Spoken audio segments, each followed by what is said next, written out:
5 jours après les propos d'Emmanuel Macron sur les caricatures du prophète Mahomet, la colère ne retombe pas dans une partie du monde musulman. À la tête de la charge, la Turquie de Recep Tayyip Erdogan. Il appelle au boycott des produits français. On en parle avec vous, Ludovic de Foucauld. Vous êtes à Istanbul pour France 24. Ludovic, est-ce que ce boycott est suivi? Est-ce qu'il y a une atmosphère anti-française ces derniers jours? Bonjour Zora, effectivement, le président turc vient d'appeler sa population à ne plus acheter des produits de marque française. On verra dans les jours qui viennent si cet appel au boycott est suivi.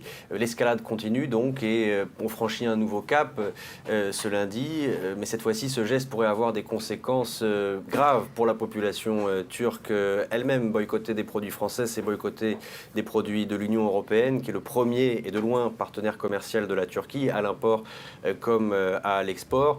La Turquie, qui a tant besoin de capitaux d'investissement étrangers, n'est pas en mesure de lancer une guerre économique contre l'Union européenne, d'autant plus qu'on l'a vu ces derniers jours, les leaders européens ont changé de ton vis-à-vis de la Turquie et tous ont très fermement condamné l'attitude de Recep Tayyip Erdogan. Et au moment où je vous parle, la lire turque continue de dégringoler à vitesse grand V. Elle a perdu 80% de sa valeur depuis que Recep Tayyip Erdogan est arrivé au pouvoir en Turquie. Donc là, c'est un problème qui va se poser pour le pouvoir d'achat, pour les revenus des ménages turcs eux-mêmes. Cela dit, dans les rues d'Istanbul, je dois le dire, je ne ressens pas d'hostilité particulière à l'égard des Français. Il y a bien sûr eu des appels à manifester. Il y a eu une manifestation hier dans le quartier d'Aksaray. Il y a eu ce matin devant le consulat français un sit-in. Mais à chaque fois, il n'y a pas beaucoup de monde. Et à chaque fois, en grande majorité, ce ne sont pas des Turcs, mais des Syriens.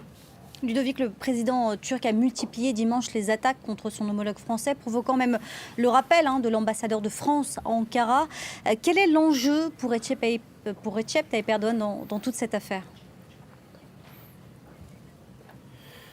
Il cherche à antagoniser la situation au maximum. Il cherche à faire de l'Europe l'ennemi de l'islam et de la France en particulier. Et il cherche à faire de la Turquie, au contraire, la défenseur des musulmans du monde entier, la leader de la Oumma, de la communauté musulmane du monde entier. C'est ce que la presse pro-gouvernementale dit à peu près tous les jours. Regardez par exemple, là c'est la une du Daily Sabah en version anglaise de ce matin, donc très proche du pouvoir. Macron et Wilders, les deux visages de la haine et du racisme en Europe. Donc le président Macron côte à côte avec le leader de l'extrême droite hollandaise qui est dans le viseur d'Erdogan parce qu'il a publié une caricature qui montre le président turc. Et dans son discours d'aujourd'hui, le président Erdogan en a encore ajouté une couche. Il a encore dit que Emmanuel Macron, qui devait se faire soigner, il a rappelé qu'il devait faire examiner son état mental est à la source de l'islamophobie en Europe, que les Européens sont des fascistes,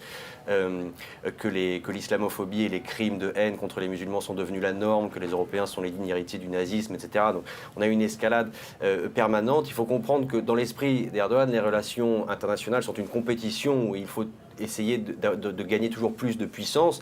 Et à ses yeux, l'Europe est en train de perdre de la puissance et dans une pente descendante, alors que la Turquie, à ses yeux, est en train d'en gagner ou d'en regagner. Donc c'est aussi de cette manière-là qu'il faut voir tout son discours et son attitude, que certains pourraient qualifier d'excès de confiance. Ludovic de Foucauld depuis Istanbul pour France 24.